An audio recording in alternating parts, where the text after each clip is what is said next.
This is M&E Africa, bringing you regular news and up-to-date news in monitoring and evaluation. Good day. Welcome to M&E Africa. Today we're joined by Professor Ian Goldman, who's the advisor on evaluation and evidence systems, who's been with us since inception. So today we're going to be talking about the book, Using Evidence in Policy and Practice Lessons from Africa. We're going to just go right into it. Good morning, Prof. Welcome to M&E Africa. We are here with you today so you could tell us more about the book, Using Evidence in Policy and Practice Lessons from Africa. So just tell us, why is this book important? Thanks. So first of all, just to say that this book, that co-editors the book are myself and Mine Pabari, who lives in Kenya.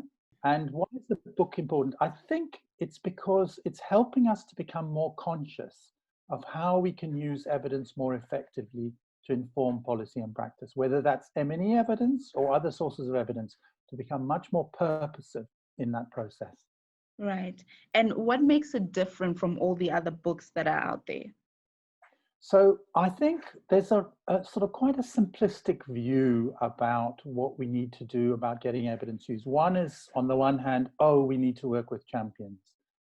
And secondly, that policymakers are sort of passive recipients of evidence. And we've taken a different perspective here, where we've taken a policymaker view, and with the understanding that policymakers are actively looking for evidence to support what they need to do and how to do it best. And there are a number of examples in Africa now where that's the case.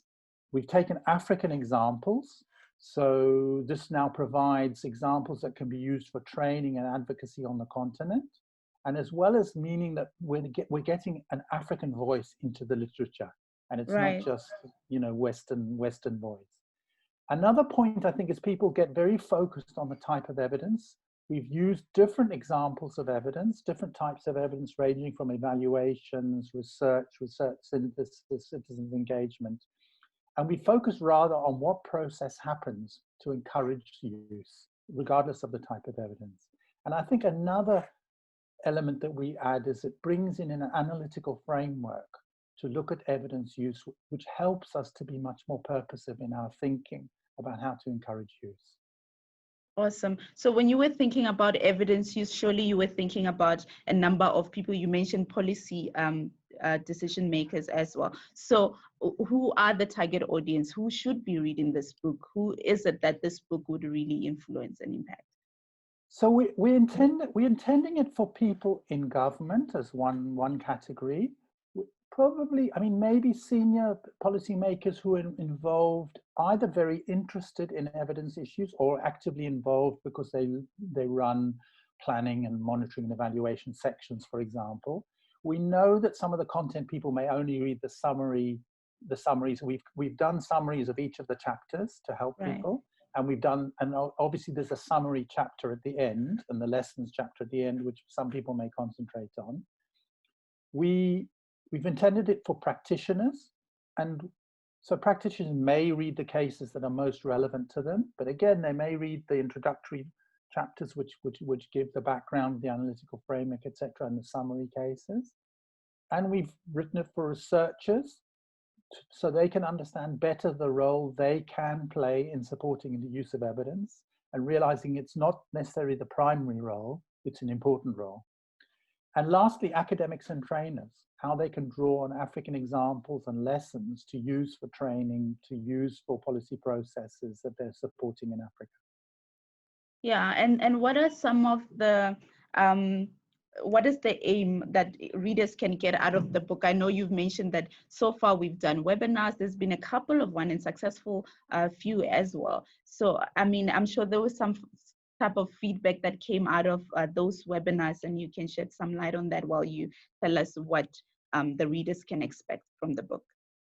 So I think the first thing that readers should find very valuable is understanding the analytical framework and how they can use it. This is basically a behavior change framework. So how can they think consciously about helping to change behavior to use evidence and use this to inform their own practice?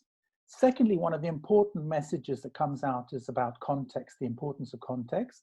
They can look, for example, at how context informs what types of actions or activities might be relevant to do to support evidence use.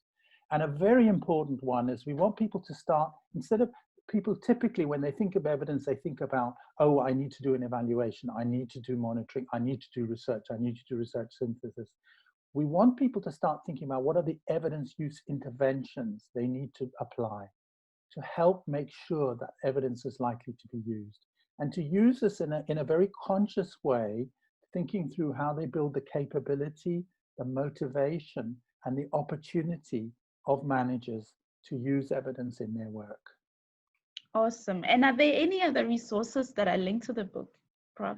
So there's an open access e-version of the book. I mean, in a lot of the publications we've written, we know how in Africa people really want open access versions. Yeah. So we made sure that there's an open access e-version of the book, as well as the published physical copy. There will be free to access set of videos on each of the chapters where we've talked to some of the main protagonists of each of the cases. And those videos will be in English and French. They're on each of the cases as well as the overall findings. We've also got a policy brief on each of the cases as well as the overall findings, again in English and French, and we're going to try and do some synthetic policy briefs which draw out particular issues, for example, around what are the lessons around M&E units, what are the lessons for knowledge brokering, etc. We've been running webinars on each of the cases, and the recordings of those webinars is discussed in each case and is available, and all of these are of course available on the CLEAR website. Okay. And then as we move into this next period where we seek to apply the lessons with policymakers, we will put up resources based on applying the lessons, guidelines, course materials, those types of things that can help people in seeking to apply the lessons that arise from the book. Great. Thank you so much, Prof, for your time, and we look forward to reading the book. I look forward to seeing it physically available across the continent. Awesome. Thank you.